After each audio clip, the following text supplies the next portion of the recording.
swagger on the prowl. I'ma make it go wow. I'm original, and I told you so. I'm a kid in the candy store. Put the leather on the denim. I ain't the cure, I'm the venom. If you wanna find me, find the taillight. Something's coming in, you're gonna wanna take a red eye. It's time to go.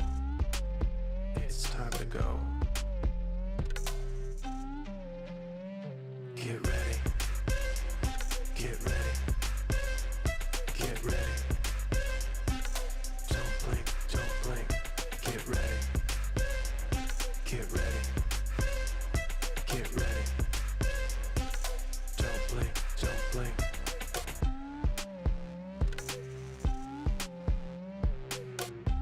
I don't wait for nobody. I'm a summer name on the dotty.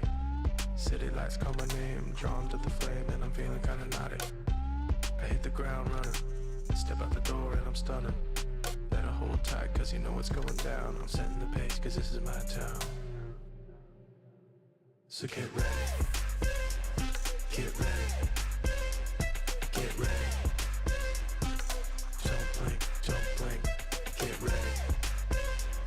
Get ready. Get ready. Don't blink, don't blink.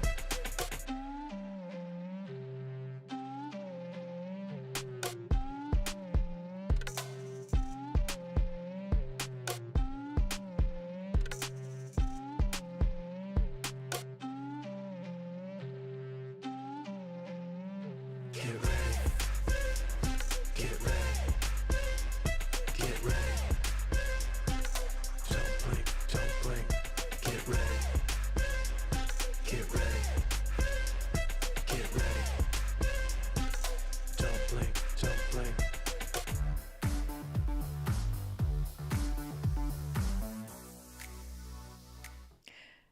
Good Wednesday, friends. Welcome. It's What Up Wednesday, and we're back and better than ever, obviously. I am really glad that you all could join me today.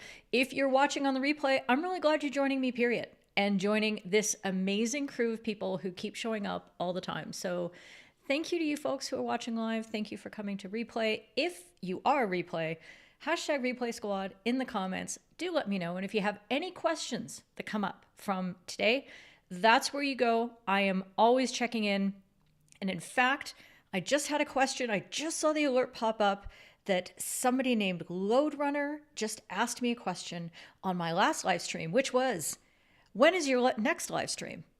Well, friends, it's right now. Yes, indeed, it is right now. I have a couple announcements, as I always do, but hey, if you're newer to this whole surrounds, if we're just leveling up our relationship, then the best way to know, it's that YouTube thing. You know, just like, subscribe, hit the bell for all the notifications. And then make a calendar entry, and then join the Discord, and you'll get tons of alerts and reminders and all the tea spilled by all the good folks. You will not miss a thing. I promise. I promise. So, announcements. Please let me know if I didn't have the time that I usually like to have to do ample sound checks before. So if there's anything wrong with my levels, please do let me know in the comments. I should have my Discord open so that I can hear from my mods, just in case, you know, sometimes we have to back channel. That's how it goes. But yeah, let me know if everything looks good. I'll just do a quick scan of the comments. Yep, everything looks pretty good. Okay. Announcements. I have a... Oops. Those aren't the topics for today. I didn't do that part. Announcements. I would like to thank Mr. Heartmeat Auto for upgrading his FHU 3T green membership. He was, you know, the legacy fan model, and now he upgraded to the new green, which means that he gets access to the entire clip library. If you want to be like Heartmeat, go to FHU3T.com. Wait, I'm just gonna press willy-nilly buttons and see what happens. You can go to FHU3T.com. And that's where you find the information. If you're ready for more, though, if you're all like, I think I want more of this FHumpires action in my life. You're going to want to look at yellow, okay? Go look for the details there. But come into the Discord server because it's a great way that you can get to know me. You can get to know the entire crew. And you can find out if this is the right fit for you. Because let's face it, not everybody's for everybody. And I want to make sure that what I can provide for you is going to actually help. So give that a shot. And I have a couple congratulations to give out. Hang on. Look at that. Ben Hairsign, I hope I'm saying your last name correctly. Level 1 MPUA in England. And our good friend Hamish, oh my goodness, a year ago, Hamish was probably saying to himself, I am never going to be an umpire. And look at him now. He's a level 1 in Scotland. I'm so proud of you two both. Ben is newer to the community, but it's like we've known each other forever. And Hamish is, well, he's very Hamish. So congratulations to both of you. And if you've had some good news in your life, umpiring wise, or like anything, you can come tell me. And I'd love to share it on the live stream. Okay, maybe make it umpiring related. Or just say it in the server and then I can congratulate you anyway, because that's super fun. Okay, I'm going to say some hellos before we get into the big jam. Rachel, you are out in front as always, girl. I'm so glad you're here and you're having a. It's going to be a mystery. Oh, a glass of Cabernet Sauvignon. She knows she's got priorities. She's going to finish off that sentence. Matt Sefton, glad that you're here. It's mild in Sussex. I'm super impressed. How did you manage that? Lou, you are done with indoor nationals and it's time to change gears back to outdoor. Absolutely. I have no indoor content today. Boo. Oh yeah. I am kind of sad about that actually. I do love my indoor. And one of the things that I do want to make sure is that we talk about indoor more than just in January and February, because I think indoor should be lots more, not just because we do it in Calgary for 6 months, but because I think it is a great form of the sport. It's a great form factor that is perhaps losing out on some publicity. I'm looking at you, FIH. You see these eyes? I'm looking. So I'm on Team Indoor and I want it to proliferate. Rich, hey, good to see you again. Nice to see you on Monday and thanks for participating in the yellow huddles. It's always nice to have you there. Ian, you just finished Umpire. You're not late. You're not late at all. You're right on time. Look at you. You are here at the beginning. And there you go. Niels is here. Glad you're here, Maud. Thank you very much. Shane McAfee, you coffee that face. Get that coffee in that face, okay? Beer, an evening salad, beer. I'm getting conflicting messages, but I like it, Mike. You do you. You do your thing. There's some whiskey and some futures here. Sam, hi Sam. No worries. Hope it all goes well. I really appreciate everything that 4D does for me, especially. He is like my left arm. So thanks for popping in and saying hi. And I know you're going to catch the replay. Stain, nice to have you from Belgium. And Yurian is here. I really like that you're changing your eating schedule for this show. Not mad. Not mad at all. Scott, hi. Thank you. Guess who went to the salon yesterday? Me. Next time, Rachel, we're going to try lavender. My stylist is very particular. She gets really mad at me whenever I ask her to do something different because she's like, no, that'll look terrible on you. No, she's very, very blunt. That's why I like her so much. But we're going to try some lavender. I don't know. But anyway, I just thought you needed that update. That's just between you and me, Rachel. Like, nobody else needs to know that. Inga, hi. There you go. I mean, do you have to say this? I mean, I guess you do. But thank you very much for putting up the link, Niels. This is where it's at. Discord. Thank you. I didn't mean to cover up your comment. You're a very good one. All right. Okay, well, I mean, if you have the supplies, go get them, Luke. Appreciate that. Yes, the hair. Okay, so now, Dina, you know my hair update as well. Godders, you're keeping an eye on the cricket from Antigua. It's England versus West Indies. Okay, good luck with the sport ball. Drive by, hello. Steve, it's going to be nice to have you around more often, but we really, you know, I'll just say it, even though I've never seen you coach, and I don't even know the folk that you get to work with, but I would like to thank you for all you do for coaching. And that's the one thing I think you find about umpires is that we're very rarely just umpires. Even though players and coaches pigeonhole us into that role, we do so much for the rest of the game because we have that spirit of service. And so umpires tend to be coaches. They tend to play themselves. They tend to be administrators. They tend to have families that they're supporting in the game.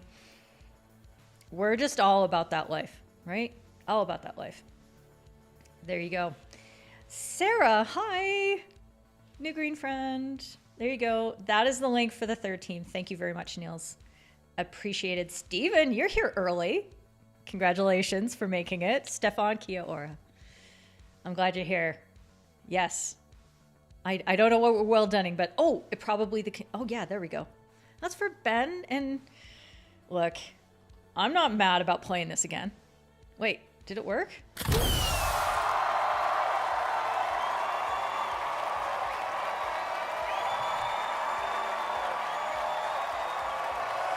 Ben and Hamish, you guys are dope. Thank you so much. And thank you for sharing your news with us. Indoor is fun, and it should cover some of the off season. Yeah, I think there's a lot of different ways that we could pursue this, and we have to get out of this rigid thinking that we can't.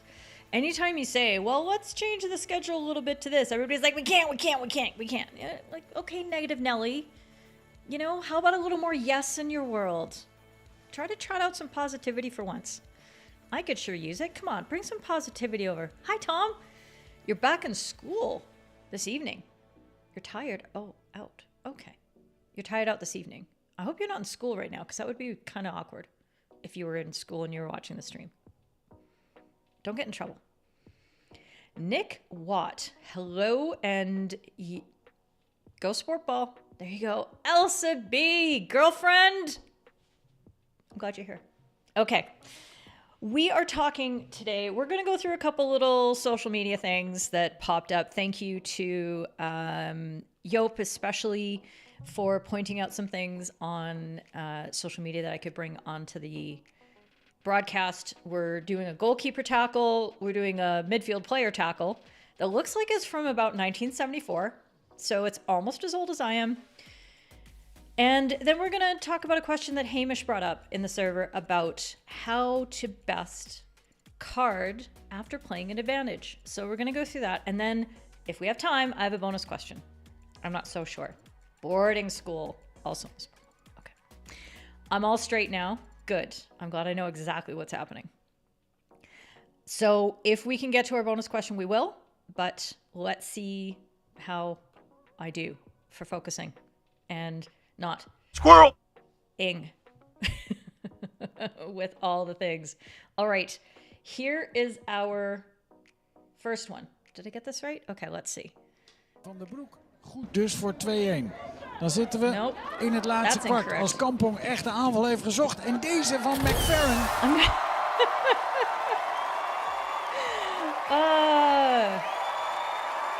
I'm congratulating myself for pressing the right button but getting to the wrong scene.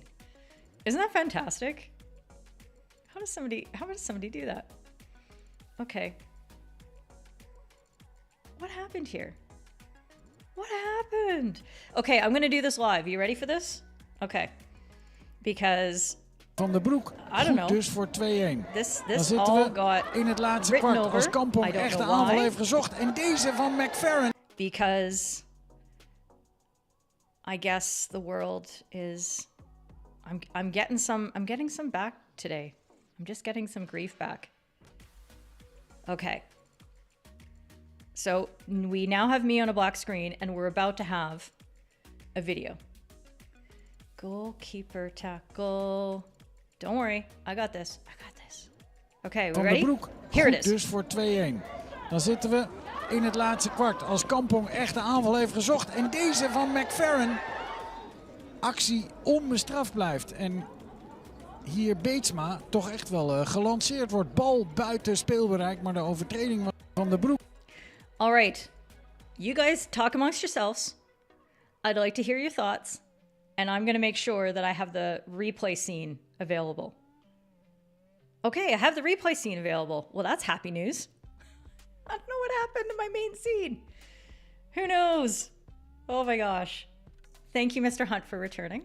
I appreciate it. See, you get to see me having some eCam glitches. Always fun. It's wrong.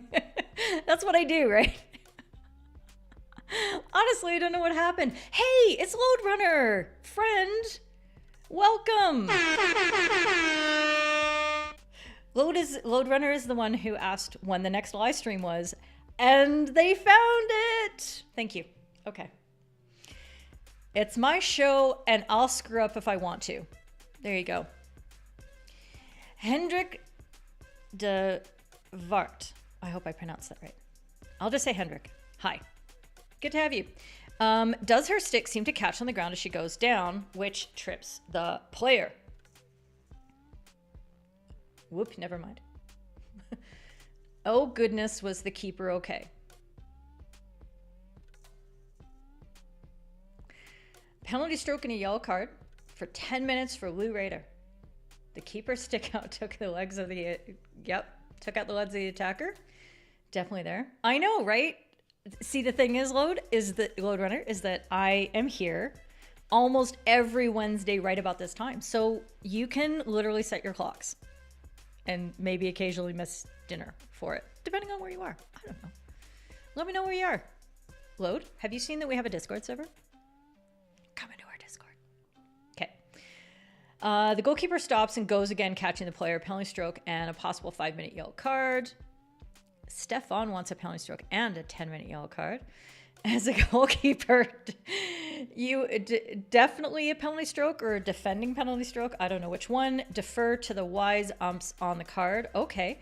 Hendrik, does this mean that you're not an umpire? And if not, I am really glad you're here anyway, because you're going to get into our brains like maybe you've never wanted to, but you are going to get the full umpire brain treatment. So there you go.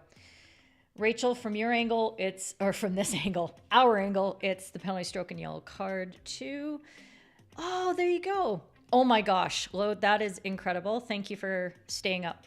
I do have a few people who pop by from around your surrounds.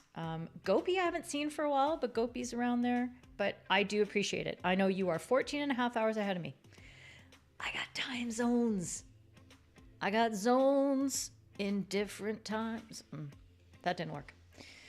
Steven, looks to you like the keeper saved the shot and fell in doing so, taking the attacker. Did you see right? Eloy, hi. New on the server. Good to see you. Eloy, maybe? Bienvenidos. And penalty stroke. Definitely. Okay, you agree with penalty stroke? Yeah. Okay, so I think we've had a good opportunity to sort of examine all this, and if I can get to the right hurriedly created scene, I'm going to do this, and I'm going to turn off because I want to see the whole shebang here.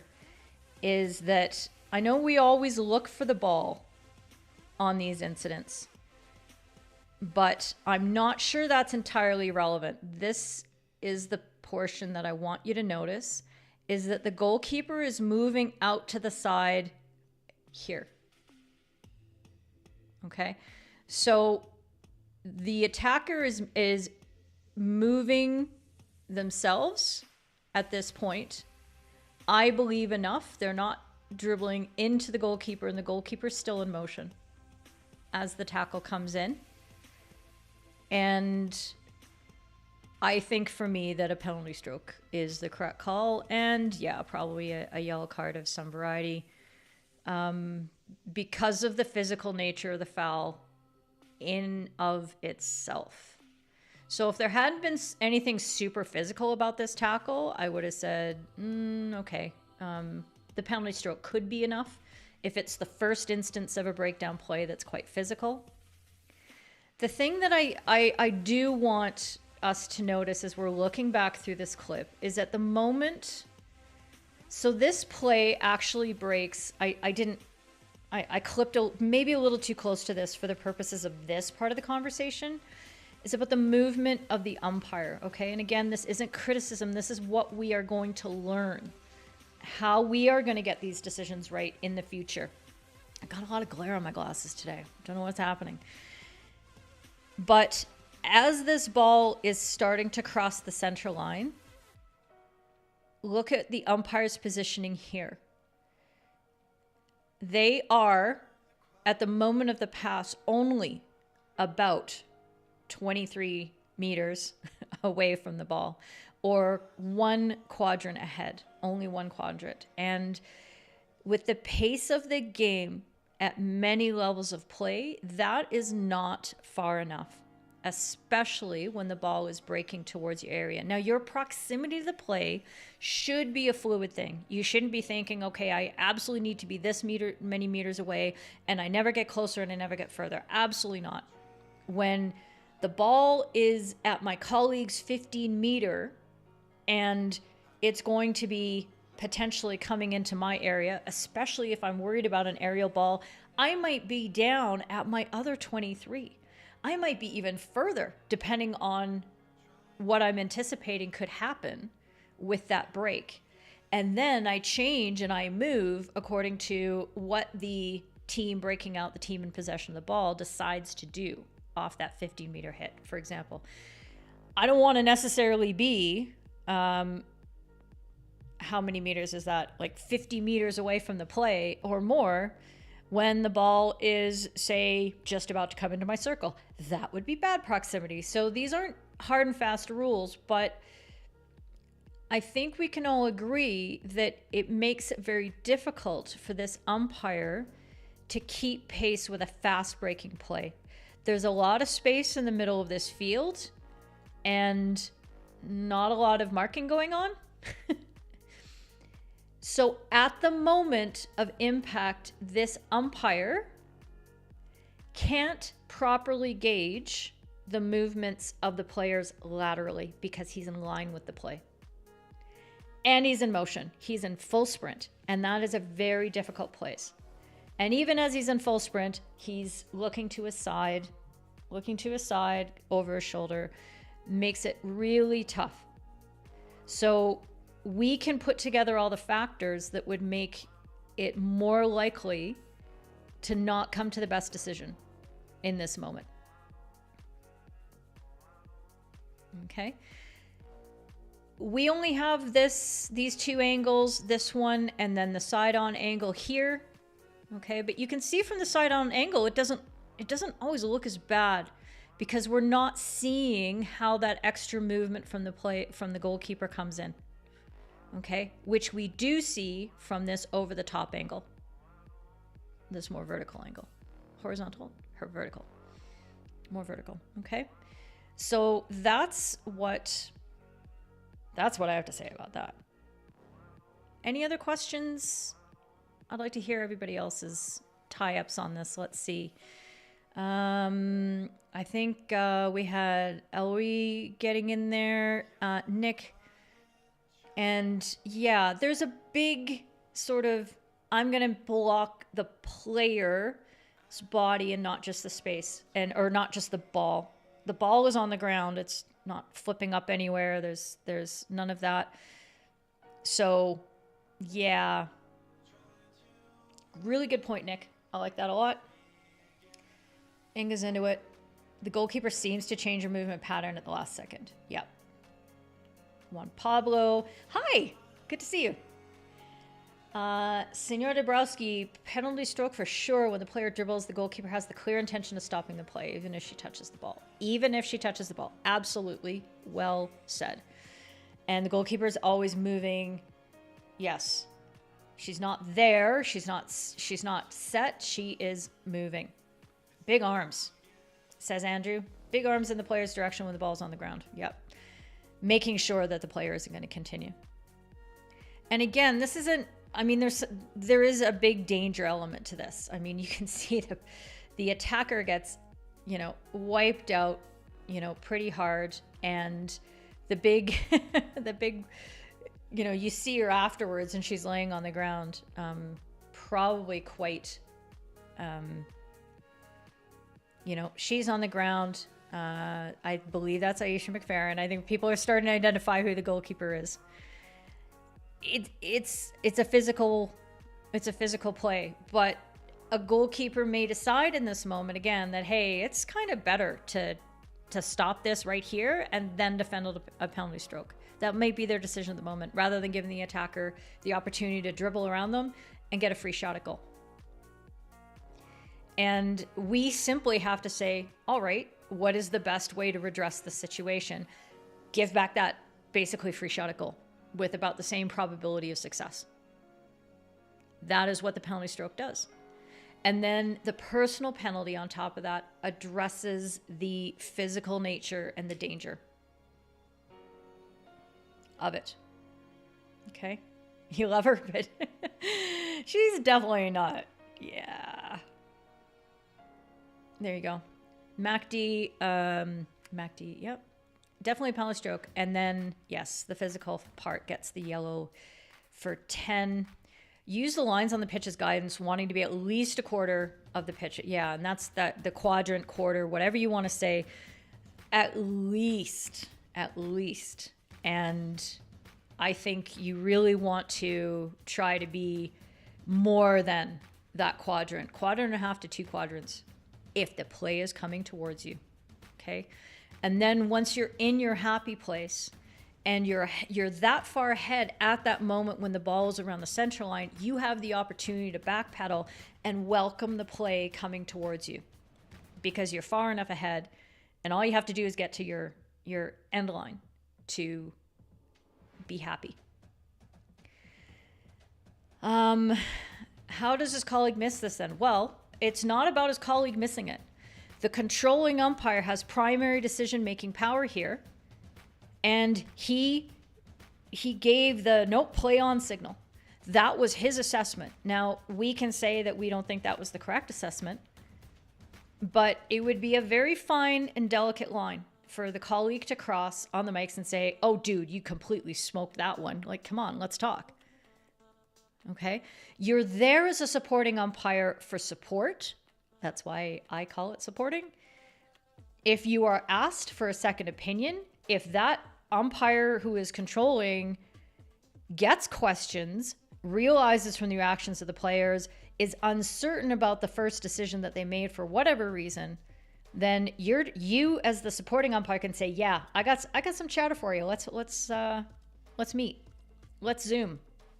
Okay? And Zoom in person. And that's how you do it. But coming over top, I'd say one of the positives that come out of this is that the umpire makes a quick decision and sells it. I prefer better decisions, but if you're going to make a decision based on the information you have, and for whatever reason you're not where you necessarily need to be, then make it positive. Okay? If that umpire looked anywhere unsure, he'd get eaten alive by these players. We know that, right? Okay. You're already wanting to close to the baseline as the second pass occurs. Yep. Absolutely. Great, Mike. Somebody came to my workshop. Andrew, goalkeeper looks hurt. You're adorable. We are not going with a bully anytime. Nope. That's okay. Yes. Oh, when you're the only umpire, Stefan, you are going to be either ahead or behind the play because there's only one of you. I end up taking much more of a football referee positioning when I do that. And I'm offsetting at angles and I'm in the middle of the play. And I love it. It's really fun. I find it's just an interesting exercise in having a different vantage point. And you can see more things from the player's view because you are running around the pitch like you're a player, just trying not to be in the way. So trying to construct and so, yeah, I don't know much about the sport ball. But when I have watched it and I've watched the movement patterns of the referees, I've tried to apply some of the things I've seen in terms of, okay, I want to actually move to this terrible passing angle because that's not where the ball is going to go. But I can see everything from this terrible passing angle. But if I sit in the passing angle, well, then I'm blocking it. I know I'm saying some obvious things, but it's good to think through. Tom, the mention of the right hand diving technique is taught and encouraged, at least in England hockey, is that the right hand will come and tuck behind the left hand. This is the movement the goalkeeper does? Question mark? Is that the movement that the goalkeeper does? Because the right hand is this one.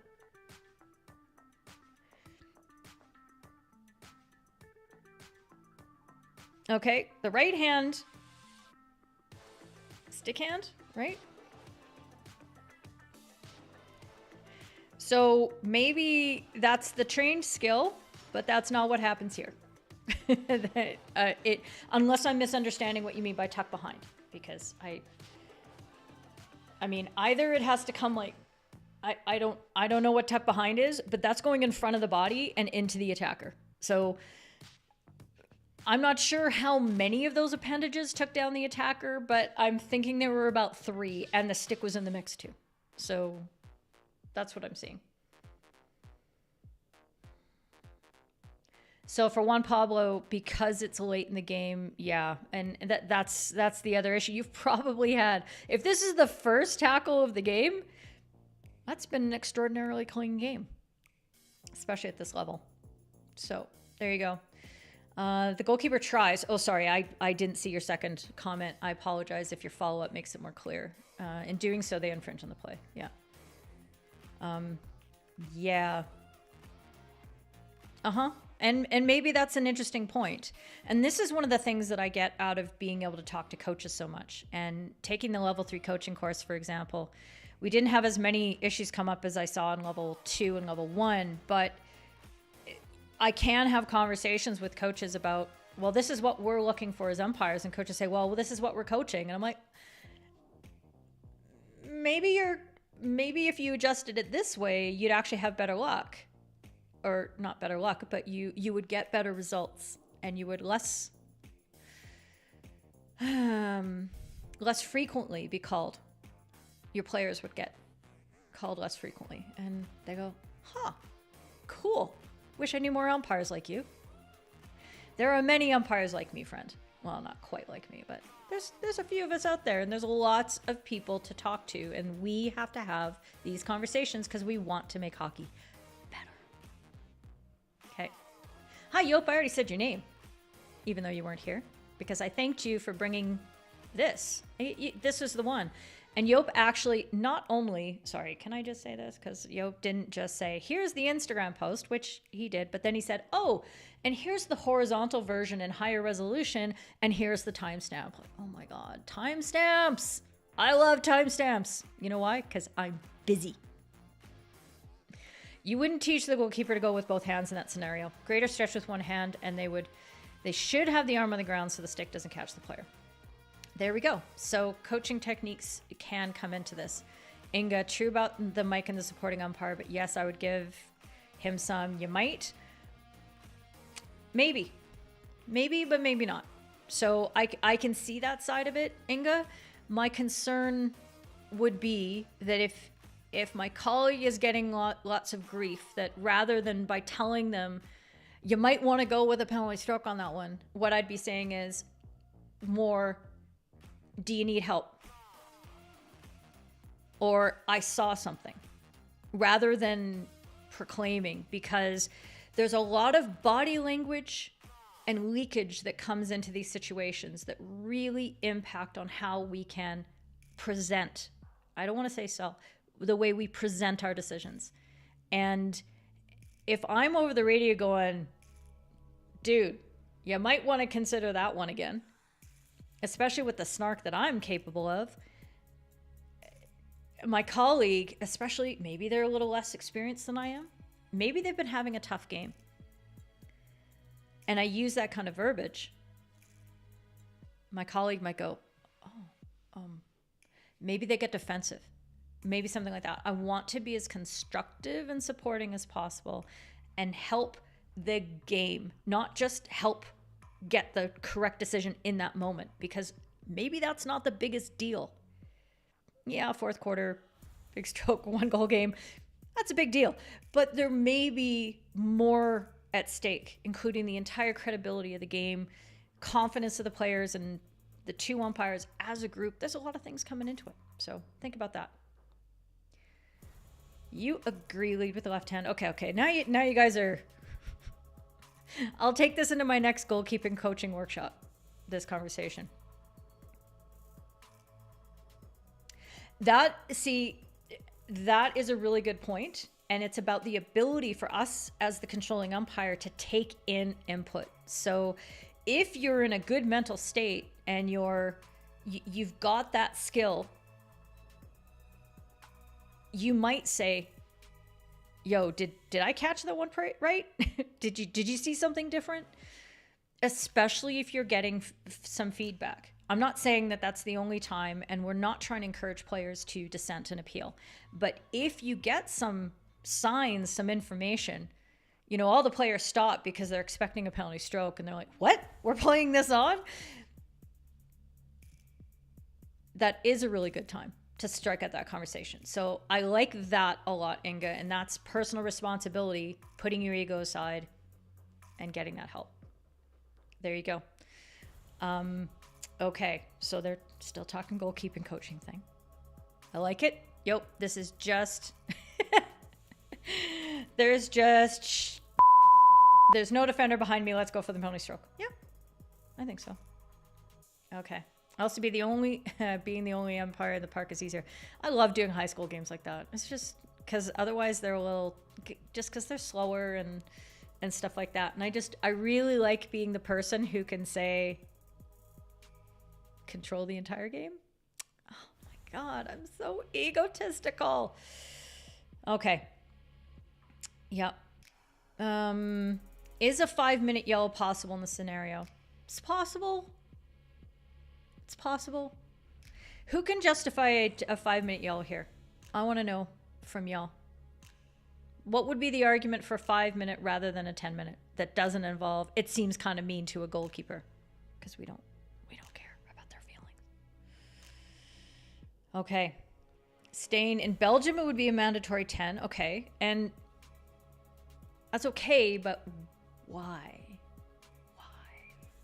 Questioning minds.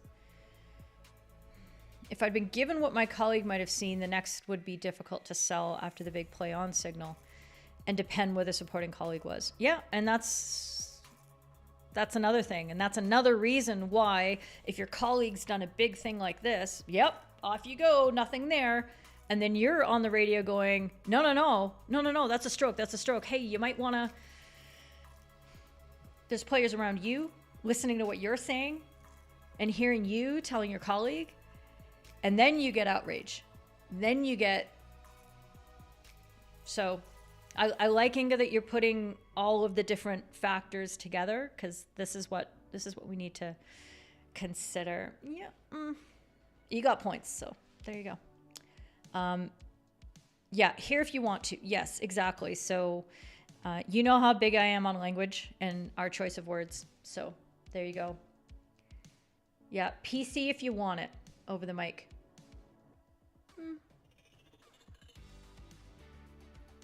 So I think for me, we should draw a distinction as to what kind of situations we're giving this direction, this communication to our colleague in.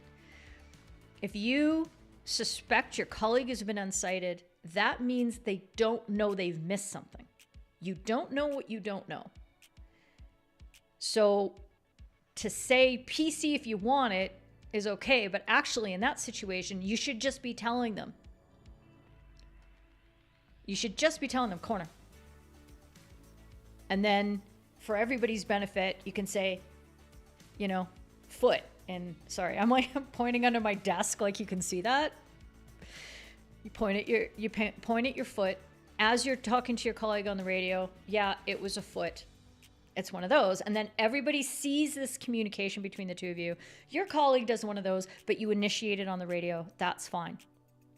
This is not an unsighted situation. It's a bad angle situation, but the controlling umpire believes they got the information they needed and they made a decision based on their information.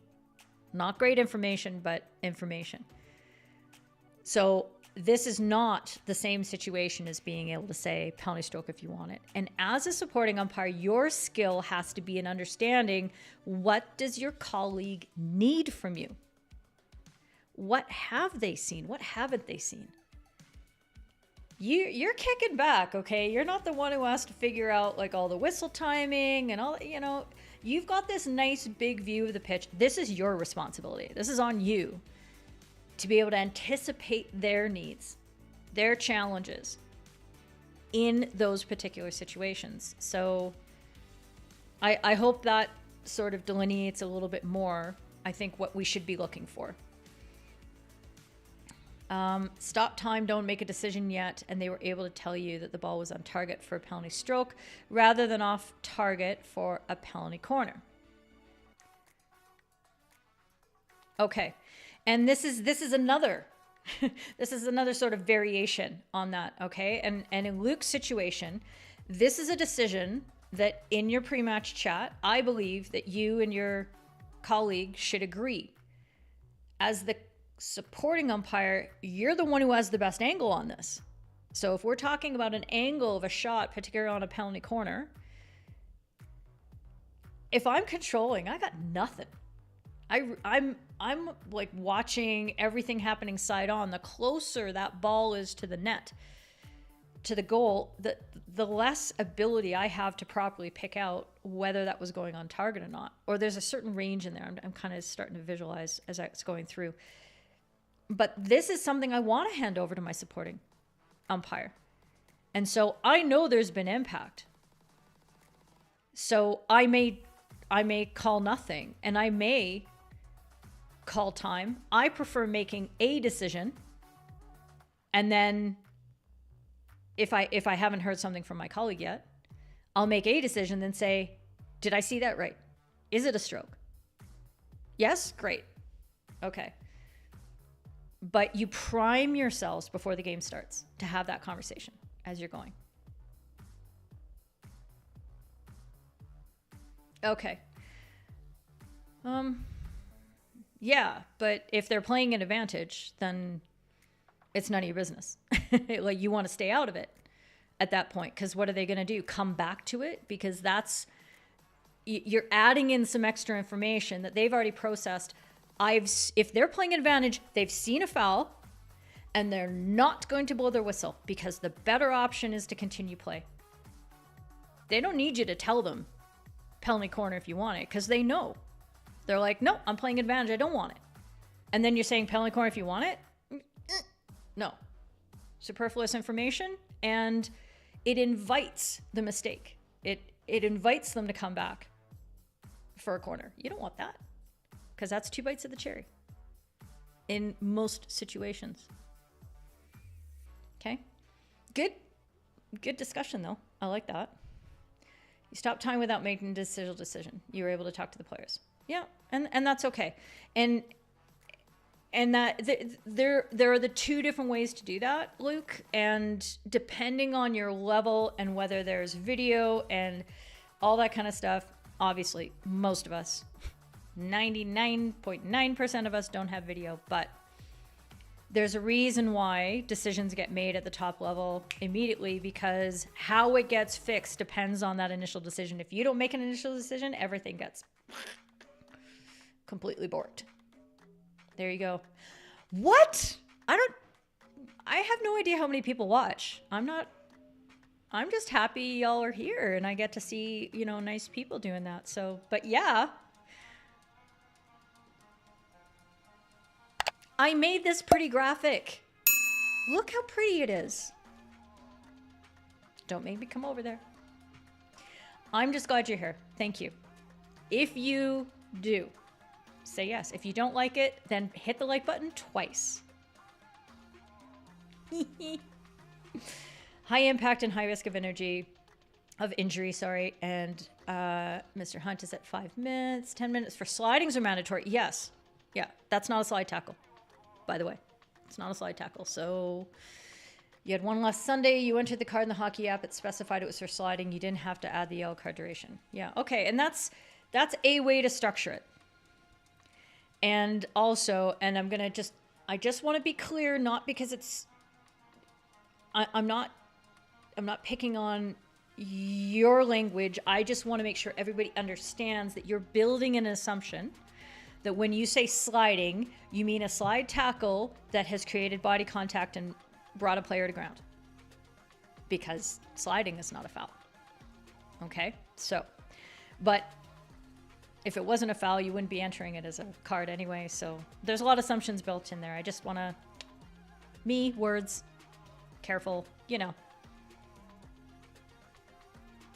You love hearing non-goalkeepers make assumptions on how you think. I do see the ball stop the ball stop the ball. I don't think we have to take anyone out that is a consequence of actions. Okay, not sure I quite understand that, but and I hope you authentically love hearing that, because it's important to have this conversation, Stefan. And I understand the goalkeepers are a different breed and all that kind of stuff, but you know, we are trying to learn so that we understand better what players are thinking, why they're choosing certain skills, what is considered risky for them, what isn't. Do they appreciate the things that we appreciate about the game as being higher risk factors, lower risk factors, all that kind of stuff. So this is an important dialogue. Okay. Yeah, exactly. Exactly. So we had this conversation in the huddle about getting too wrapped up in what our colleague is doing at their end. Paul, it's an easy 5 as it's not sliding as in a field player. Goalkeepers are expected to go to ground. It was very clumsy and they were trying to go in the ball direction. Okay, Paul, I like that argument. All right, you're talking good sense there. Good sense.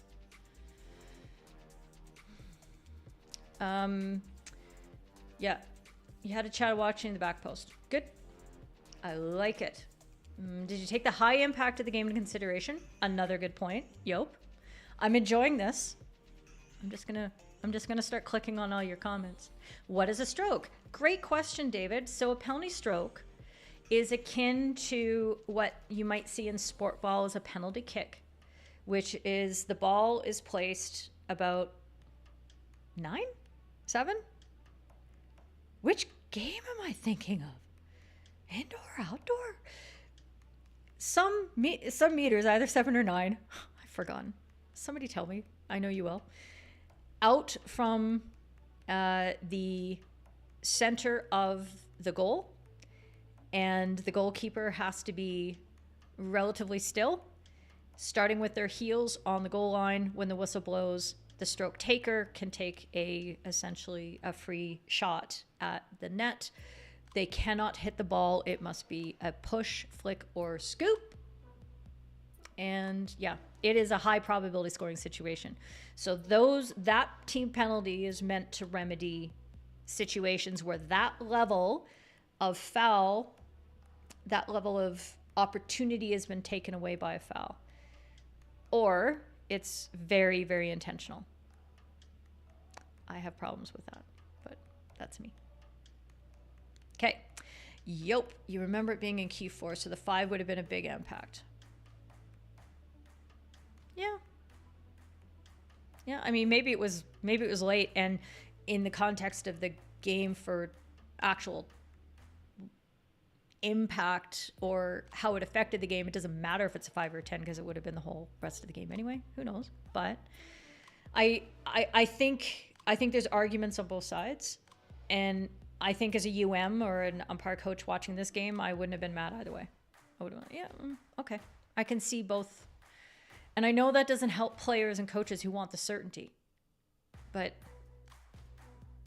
try being an umpire. You feel like a clueless guy in calculus. You'll catch on fast. Load runner, let me tell you something, okay? My friend David Hunt here in the comments doesn't even know about hockey. Literally. he's seen the game because he comes to see these shows because we know each other from another community. Crazy talk. I know. So imagine. But I'm sure you keep it up and you're doing great. You're going to be smarter as a player for hanging out with us folk. Truth. Bomb. Okay. Stefan, yes, the techno tackle was clumsy, but that is not the reason to decide the personal penalty based on the rules. No, Stefan, so I bang on this theme all the time. Okay? Is that intent doesn't mean that they wanted to commit the foul. It's reckless as to whether a foul is going to occur in that situation and result in a stoppage of play.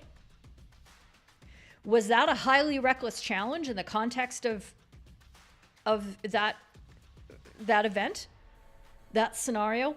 Absolutely. That is what we consider an intentional foul. That is absolutely a penalty stroke. So I hope there's no dispute about that. I actually, when it comes to that, I don't care what the goalkeeper actually wants. What I was making that comment about is like, don't take it personally that the goalkeeper did this, other than the fact of the danger. But don't be like, oh, you're a cheater pants. That's not it. Okay? Simply redress the opportunity that was taken away, the recklessness of the foul, impute the danger to the player, bang, you have your team penalty, bang, you have your personal penalty. End of story. I've been a little fiery the last few days. Don't push me. I'm so glad. We love hockey too. Tell your colleague right away if you can't see. And then your colleague can step in right away. But we have to talk about this before the game. Absolutely, LCB. Pre-match chat. So important. There you go. Nobody had used the word flick until you did, Scott. 6.7. It's 7. It is 7. Okay, thank you. What is the approximate probability of a goal from penalty stroke? That's a good question. It varies. The higher level you go, the higher the probability of a score. Because the skill level of the attackers increases exponentially, and then there's only so much goalkeepers can do, really. Thank you. So it is the 7 meters. Okay. I'd like to see some actual data. But you guys can fill in your estimates in the comments. I'd like to see what numbers you all expect from this. Andrew, you're finally here. I hope you've got your coffee on hand. I hope it's all there.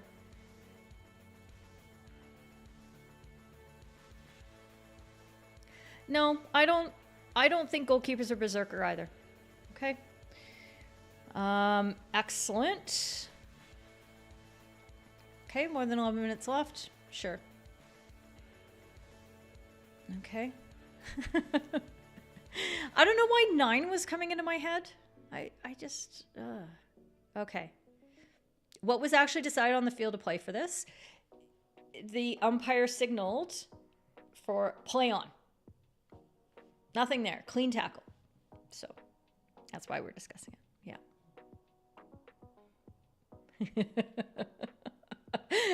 I love it. Oh, I see. So you were here, but you weren't here. You were checking in, but you weren't here. I got it. Hi. Zed's here. See? Now, no, I can't say all of my feminist rage has gone away seeing my good friend Dennis, but thank you for coming. I appreciate it.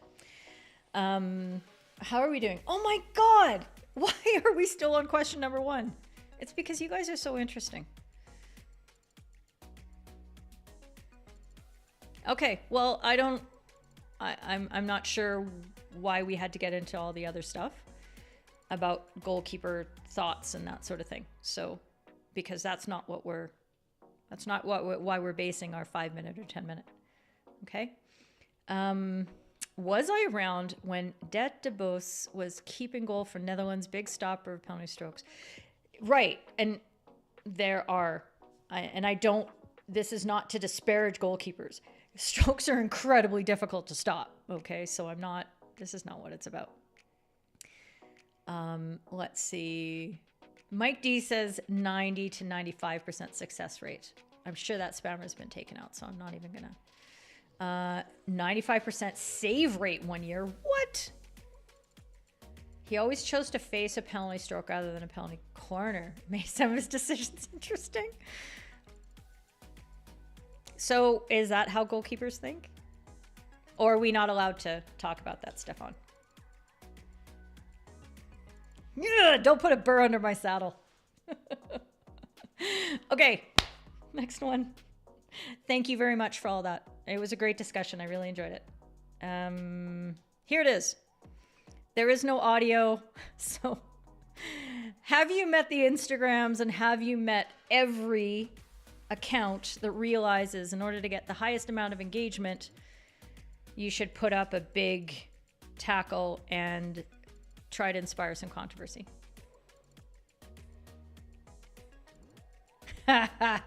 Luke, I see what you did there. Respect. Okay, was this, where did I steal this from? I can't remember. Since they steal everything, I really don't care because they don't put out any original content. About 95% of these accounts. I'm big on 95s today. Okay, so thoughts? I'm gonna sip my tea for a second.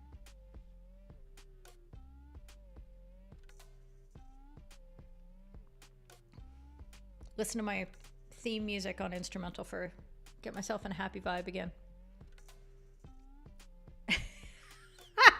Tom, did I know that the fewer pixels are in a video, the more outrageous it is? I do know these things. I've been on the socials. Some sort of, now that's a 10-minute yellow. Interesting, tell me why. You do have to say to your defender at a penalty corner, stop at all costs, even with your foot. Okay, yeah, and that can absolutely be part of your decision-making process. And I mean, if we as umpires are also players, we have to say to ourselves, that is the best decision that player could make for their team. And not get offended. Unconditional probability. Nice sample space. Okay, now you're leaving me behind, but I enjoy it. Yeah, but we didn't do that, Stefan, so no need. That blue guy flipped. Did he ever? Okay. 7.4 for the handstand. Didn't stick the landing. Are you guys just trying to make me smile now? You are. 9.5. Oh, we're getting some very different judging here. I'm not sure. Is this there you go. Hi, Tomas. That's a free hit to yellow. Okay, I thought you were going for a yellow card for somewhere, and I was like, oh. Not gonna lie, looks funny. Definitely a yellow card. Okay, so a yellow card, Niels, and maybe Paul. Okay. Oh my God. Bayesian probability. Okay.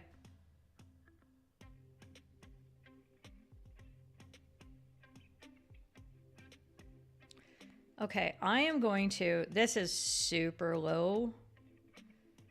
I'll take that out of the way and let's see if we can see more of what's happening here. Okay. I can't see.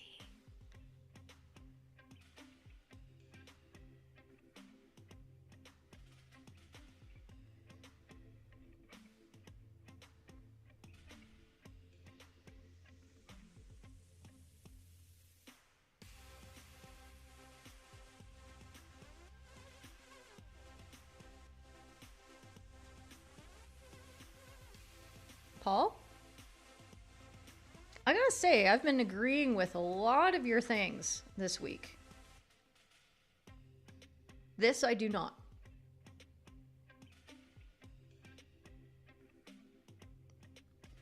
So tell me why. Tell me why I am not agreeing with your assessment.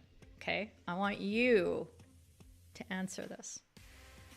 I've been noticing on the server lately that there's times when people ask questions and I'm trying to help people think, because yeah, some people are like, Keely, you're the oracle. I want you to tell me what to do. Like, I'm not out there with you, and I'm not a frickin' oracle. I'm just a person who's been working really hard at thinking about umpiring for 2 decades now.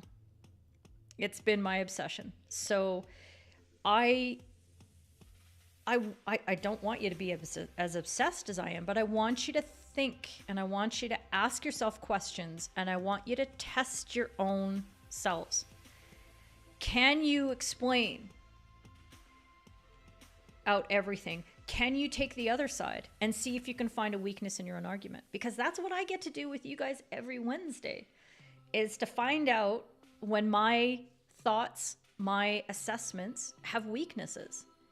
And maybe you're wrong. And it really, really helps.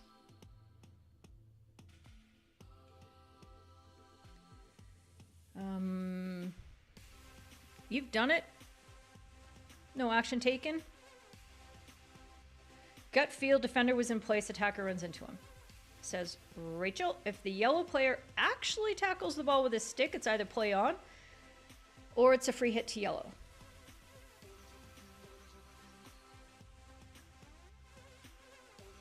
And you are trapping. Oh boy.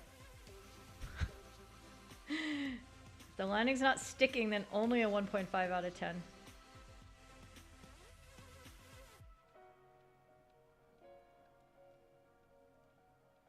And yeah, one is on the defender side. It's clumsy looking at the ball, not being able to stop in time, and then running into the player. It's an old school one-handed, right-handed tackle.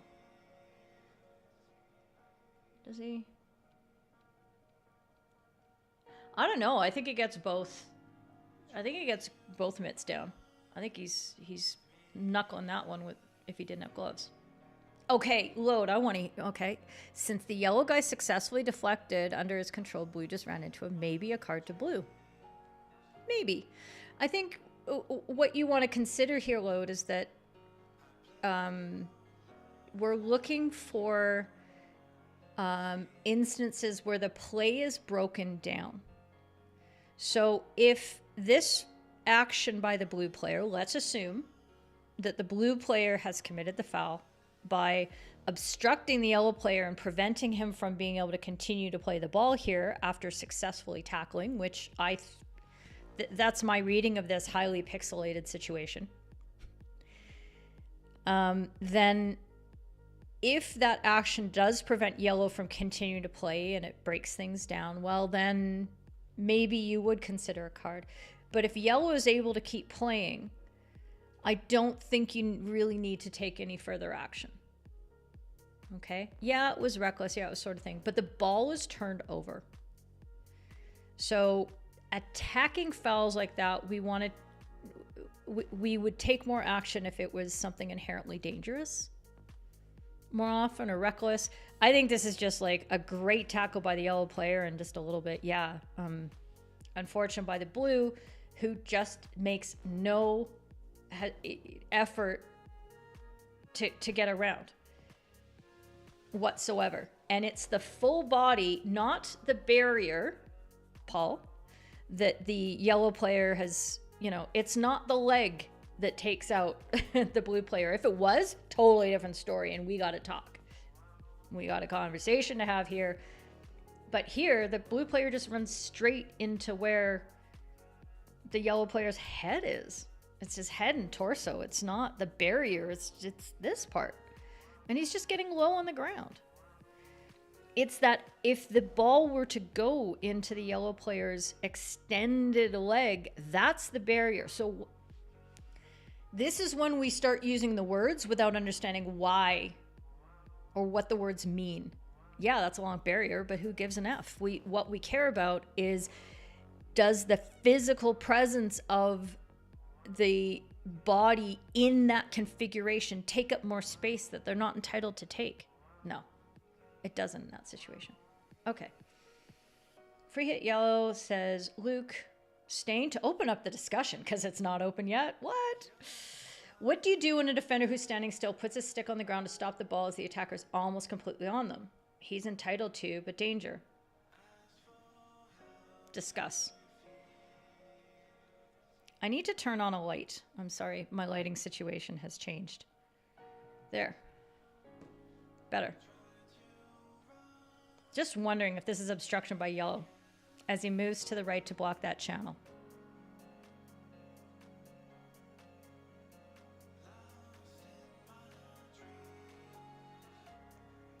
But he's entitled to try to make the tackle. Like, is he not allowed to move to where the ball's coming?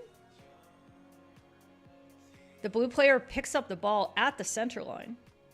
So he's not entitled to, he gets there, he's there. He doesn't have to move out of the way of the blue player just because the blue player decides just to keep running straight forward. So, not for me. Nah. No, I don't think this is...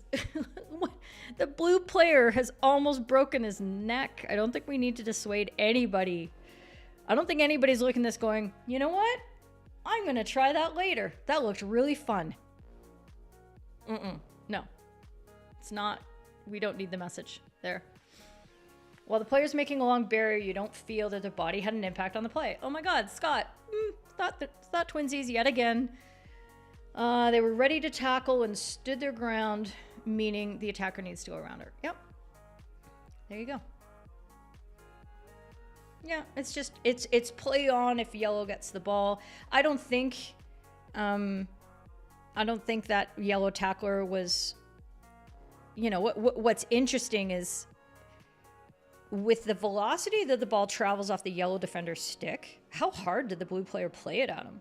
Like, I think he was trying to push it through him, which, makes you start wondering about what we're not seeing with the intentions of the blue player there.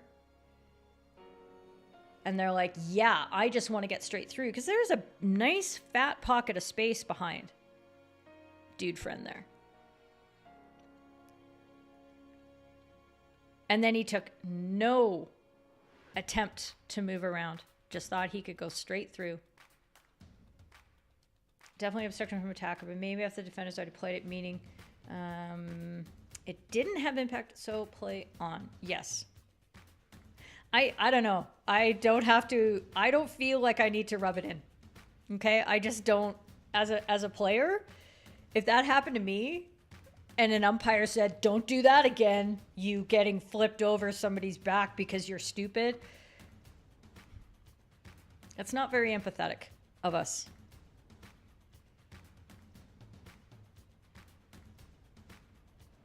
Yeah, it's almost the safest way. And, we've had a few of those plays on past What Up Wednesdays where somebody's gone over the back and there's been a real, where the player in the tackle has been low and they've lifted up their torso and really, almost thrown the player off them.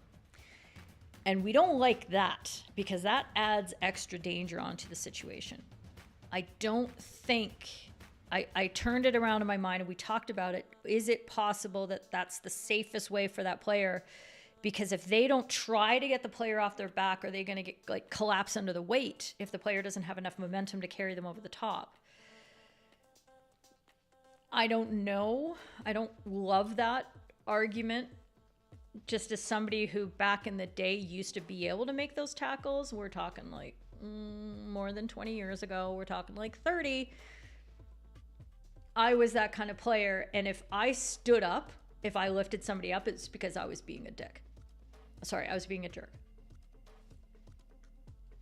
Because I was a physical player, I was a bully. And umpires weren't good enough to catch me at it. So that's why I'm a very good umpire now. Okay. Okay. I'm reading your second half because I don't want to start replying because sometimes I get myself in trouble.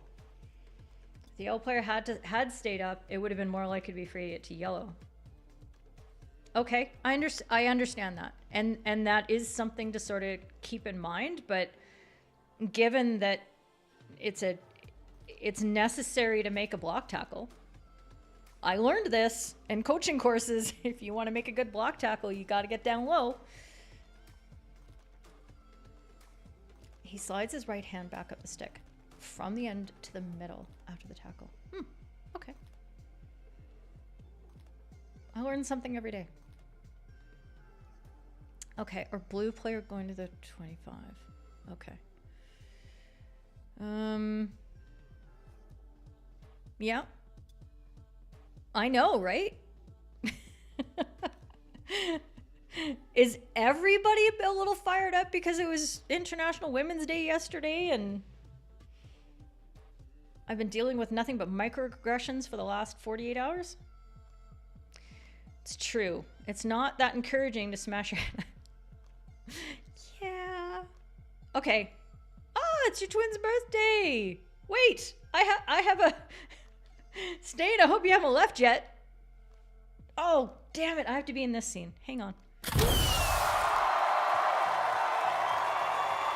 Happy birthday to the DePredator twins. DePredator. DePredator? Happy birthday to the twins. I hope you have a lovely day. And you get spoiled and stuff. Okay. And you got to go. Okay. Oh boy. It's almost as if we've been going for 75 minutes and I'm only on topic 2. Okay. You were a defender. Yeah. Yeah, I mean, we have our little internal, I will not call them biases, but we have our perspectives that are built on years and years of experience being in a particular perspective on the pitch. For those of us who have played in those positions, or if we're a goalkeeper or whatever the case might be. So we just need to be aware of where we're coming from. Nobody is neutral. Okay? We work towards neutrality as umpires, but nobody is truly neutral. Okay, what did the yellow player think the impact of practically laying down in front of somebody and lifting out the player is on his back?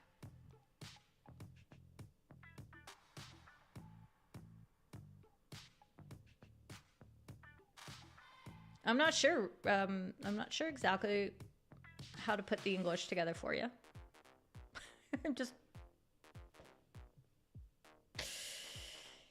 I don't.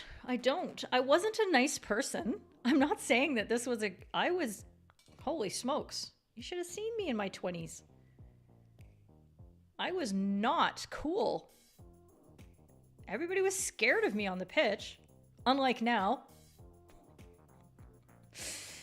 What should you do when the player goes up, when the attacker runs on the player and kind of accelerates the attacker?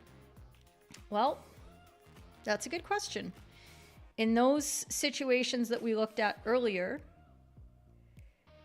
the lifting of the player is something separate from the occurrence of the tackle. I think you have the ability to give a card to a defender who has successfully won the ball. It's hard. And if that action doesn't cause a disadvantage to that team, like somebody else was able to pick up the ball and go running or whatever, then you don't need to award a different team penalty. It's just difficult to separate those two and go, yeah, yellow gets the ball, but yellow also takes a card because that guy was a jerk face. It's tough to do. It's tough to do, but it can be done. And that's what I would look at in this situation.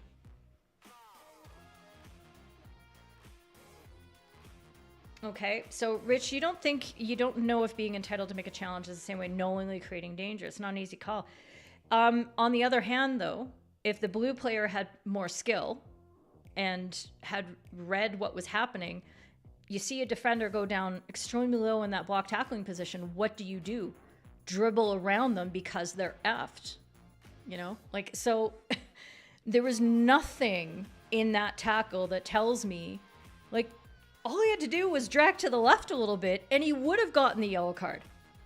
He would have gotten a free hit and the yellow player goes off with the yellow card because he did create a long barrier and took up more space and blocked the ball with his leg. Great. Okay, so that's... Don't isolate it from what the players are capable of doing and the decisions that they can make on the pitch. Ha! Yeah, I don't know. Oh, that too.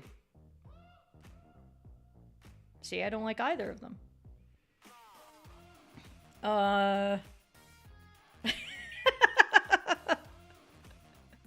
Can you imagine? I just want to turn this over in my head because it's really cute. Yeah, okay. Thanks, Andrew. Appreciate the laugh. You could say the second foul is worse. It's not that the second foul is worse. You have to look at who disadvantaged whom.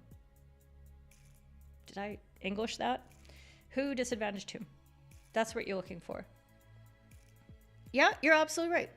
Not just defenders, not just attackers. Yes, everybody is responsible for safety.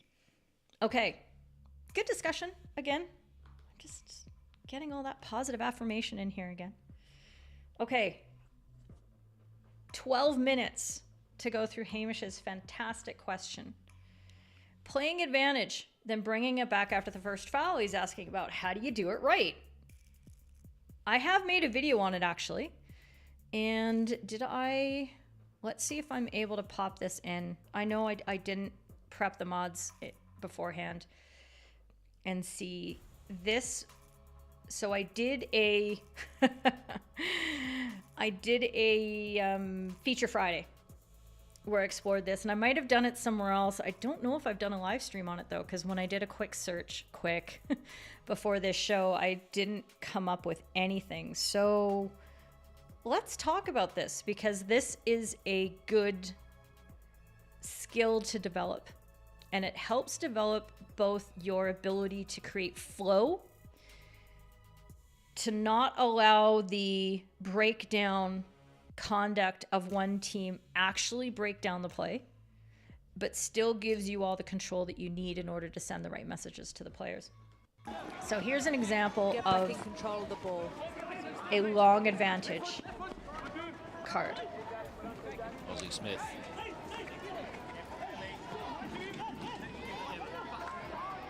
And Sybil runs into space but hasn't made any progress.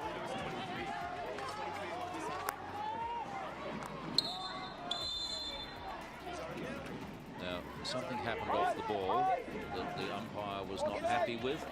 That's a yellow card. It's a yellow card. For Daniel Beale. It's a yellow Not sure what's happened there, but So he's had a green previously, has he? No, he yeah, hasn't. well, he Okay, get back in so control of the ball. no diss to the commentators. I just find it's really cute because they just kind of watch the ball. That's the foul. Okay, that's Daniel Beale reaching in there. Okay, just so we're all clear, that was the stick foul that was not appreciated whatsoever. Now, we don't know what's happened in the previous parts of the game, so we don't know why it was necessarily a yellow card here, because it looked like a low impact, but maybe it was repeated. Maybe Beale had taken a card earlier in the game. But by the time, that was a great advantage to play. There were opportunities. There was possession. This is the next stoppage in play, and they come back. Beale is not surprised at this card. Only the commentators are. And that's because they just think that because something wasn't called immediately, that no foul was going to be called at all. I know. What were they thinking? Okay. So there's a couple things that we can look at from that situation.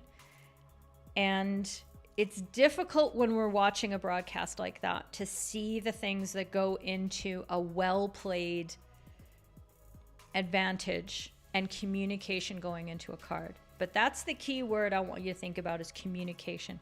I'm going to show you one more clip, and hopefully you can hear the communication that happens in this, because it's quite good. Even though it's a little you know, it's a little difficult, but this is life. Life is messy. Watch this one here. Oh, this starts at the wrong. Looks like a Let's do green it here.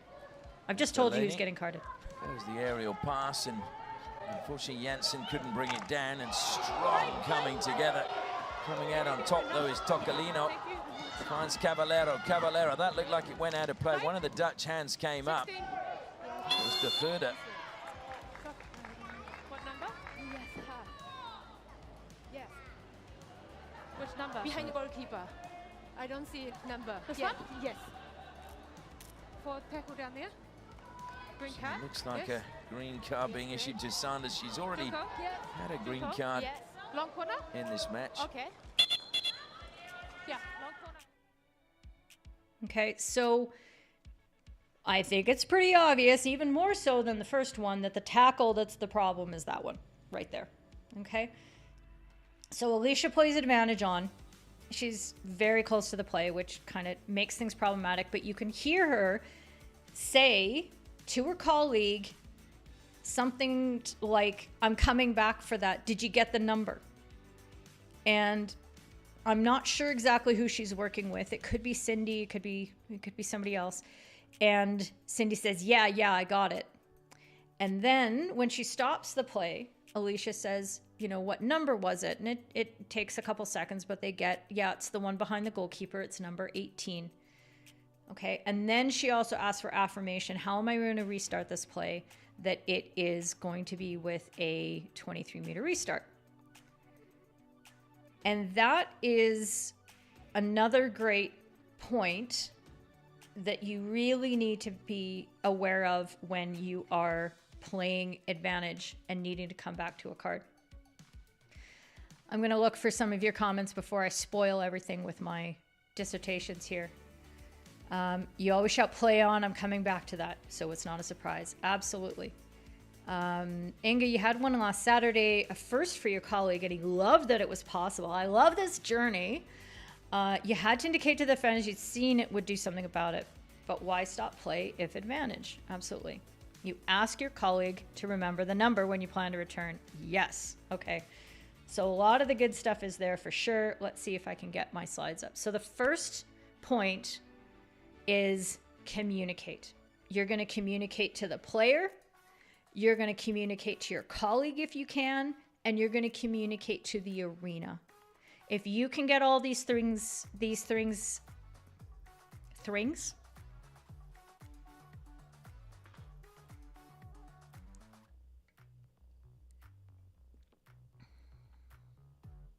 if you can get these three things nailed down, there are no surprises for anybody, including the commentators. Okay? Communicate to the players. I'm coming back. Don't go anywhere. I got you number 13. To your colleague, I'm going back for that. To the arena, you play your advantage hard and high. Okay? And you might point at that player a little bit. Okay? But your awareness, your sharpness, everything, you're still tracking that, but you need to show that big advantage. You saw in the last clip, Alicia was doing this one. That's how she's, yep, keep coming, keep coming. Okay, and there's something in the body language that transfers. There's something more about this than just a regular advantage. Okay? What I love about communication is not just that it clears up the ambiguity for anybody who's affected by the decision that you're about to make by playing advantage and that you're going back to the card, but you are committing yourself to going back to the card. If you tell your colleague, I'm going back for that, and you play on for 30 seconds and then the ball goes off the sideline and your colleague goes, and? I hate when that happens. But they're right. You committed to it.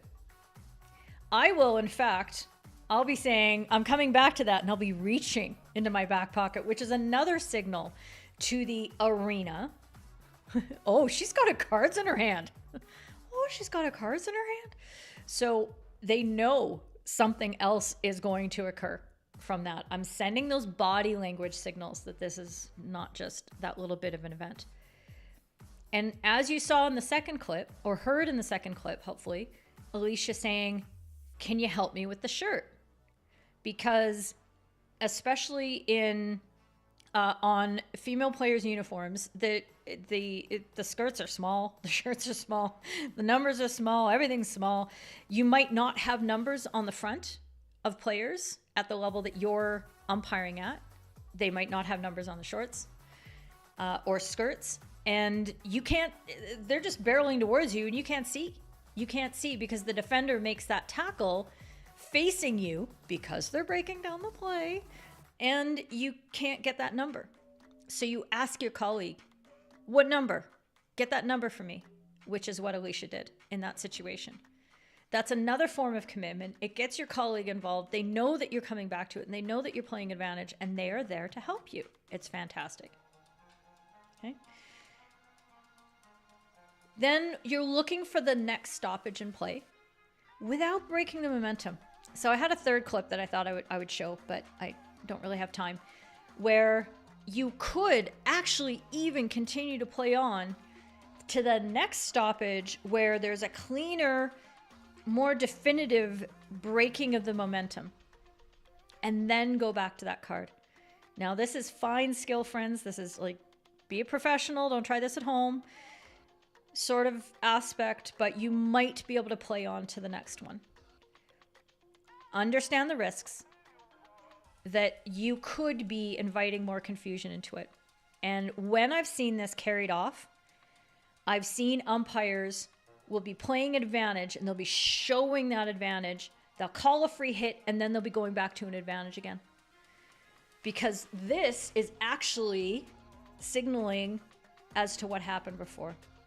Okay, that could also be confusing depending on your level of play, but okay. But generally, it'll be your next stoppage, the ball going out of bounds, a penalty corner, stroke, free hit, going the other way, something like that.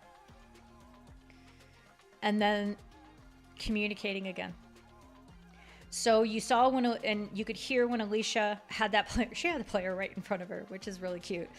And you could see she going, ah. But Alicia said, 18? It's for that tackle back there. So she doesn't just pull out the card and go, you know what you did. Get off. You know? I mean, that can be fun to do, but this isn't about us having fun. This is about us being clear and communicating. So you might, and I would advocate nice and slowly, you pull out the card and you say, it's for that tackle up there. And you use your body to show the arena and showing your colleague and showing everybody on the pitch, it was that one up there. Imaginary player sitting next to me. And now I shall invite you. I like the open hand, if you would. Not you, get over there. It's kind of aggressive. I'm very aggressive. I don't need that. This is aggressive enough if I have an open hand invitation, right?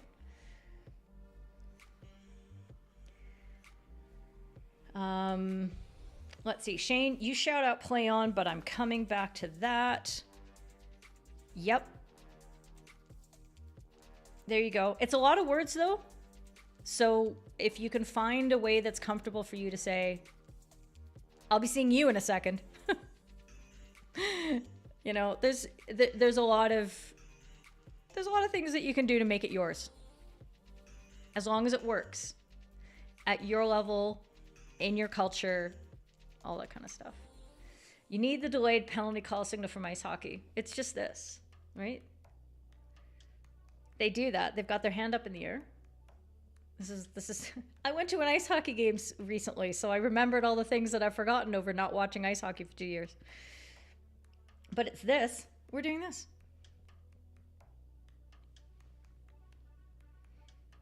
Yep. Ask for the number. Big time. In the previous clip, why was the play eventually stopped? I don't know. Free hit. It's free hit awarded down there. Not important. Not the point, Urian. Not the point. In the times when you're not mic'd up, what would be a good tip remembering who to card if you can't see the player's number? Okay, if you don't have mics, your pre-match chat is a big one.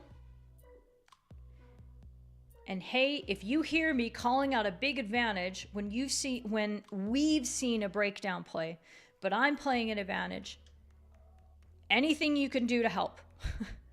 And if you can get your eyes on that shirt number, you know, please do, because I might have to, when I stop time to give the card, I might be coming to you for that. Okay, so you can organize that in your pre-match chat. That's what I'd say. You like the idea of telling the pitcher coming back? Yep. Yeah, it really does work. And the problem with broadcasters, with the play-by-play and the color comms, is that they are very ball focused. They're watching what the players are doing, maybe what's right in the immediate surrounding play, and especially if they're doing it remotely, they're relying on the cameras to show them. They don't have that peripheral vision because they're cut off from it. And I've noticed that recently with the Pro League coverage, because they're not sending the comms to the matches. They're doing them from their homes. So they are receiving and they are seeing what we're seeing, which means that if the umpire's off camera, they don't know what's going on. It's only their extra knowledge maybe of hockey that they're like, oh, I bet that's going to be a card. That should be a card. Maybe they hear in the audio, but it's not quite there. Shoes and hand protection. If you have more time, look at the stick maybe. Not sure what you mean. Help me out. Help me out, friend. Okay, blow your own trumpet, son. Yeah, that's what I'm talking about. You played an advantage as the ball was played out of defense. Ooh, that's a dicey one, but good. I like that courage. The team went down to the other and it scored. Hang on, let's get this back on. And you still gave the card, and the offender was okay with it. How you like that? Well played. Hi! You're just watching from school. Don't get in trouble, Ryan. Okay, defender and attacker nearly kill each other on umpire A's 25. Stops time. Both players have disappeared. Oh, yeah. So, there are times when you can get the captains involved. This might be a good one. And that's another thing when there's the potential for a lot of confusion. Okay, you're stopping time. If there's a nearly killed each other, that's a big moment. Let's calm all the ish down. Let's stop time. Let's get in. Colleague. Captain, get over here. Okay, this nonsense is gonna go. I want number 25 from your team and number 15 from yours. You get them back here. I'm giving them yellows. You're saying nearly killed each other. That sounds really significant. Tell me if I'm on drugs. I don't know.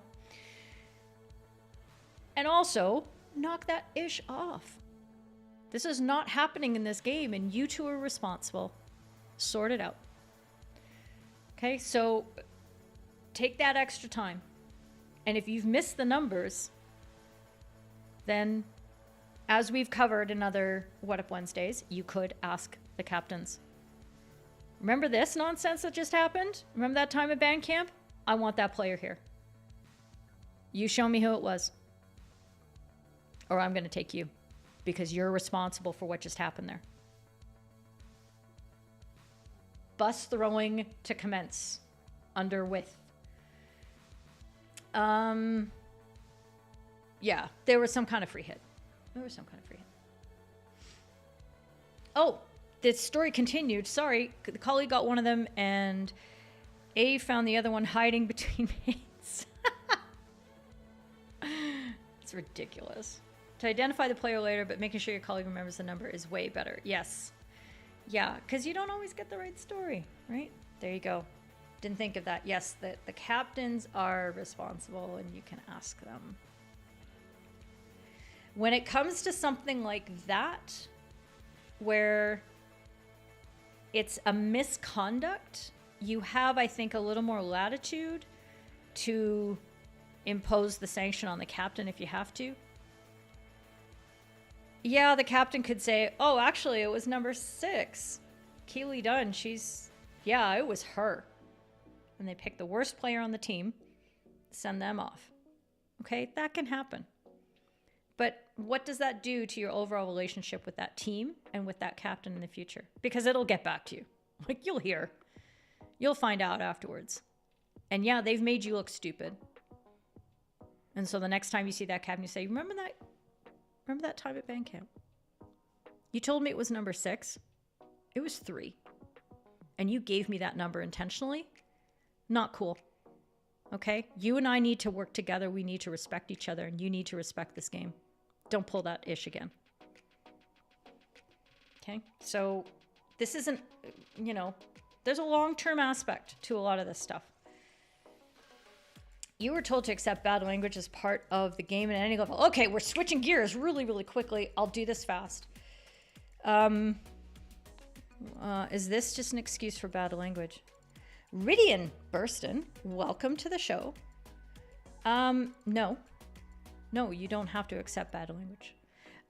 I have a lot of discussions on What Up Wednesdays about dissent and bad tempers from players and advice on where I think is appropriate to draw lines. Your league, your tournament, your age group, your culture may vary on these things.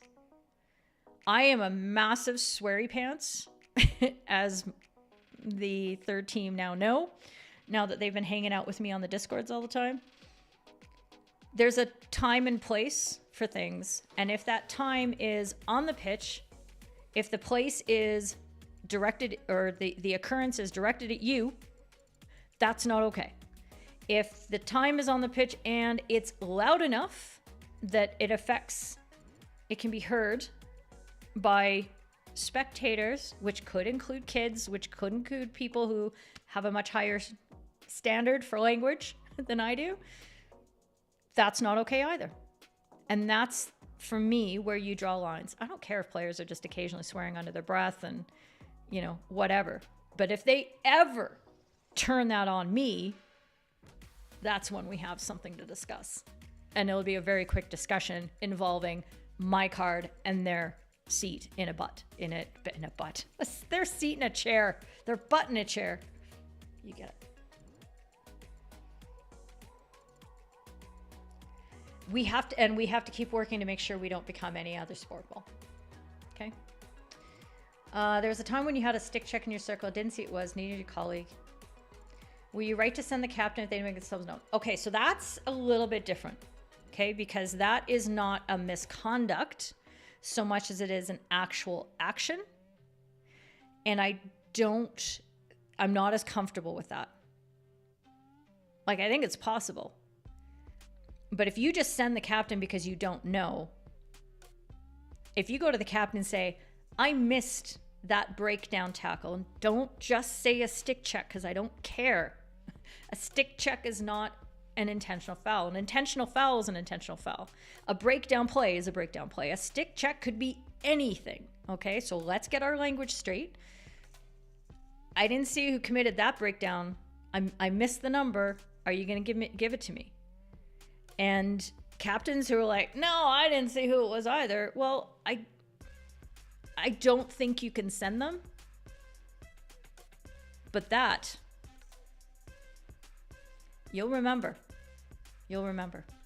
Okay? It's your responsibility to get the numbers. It really is.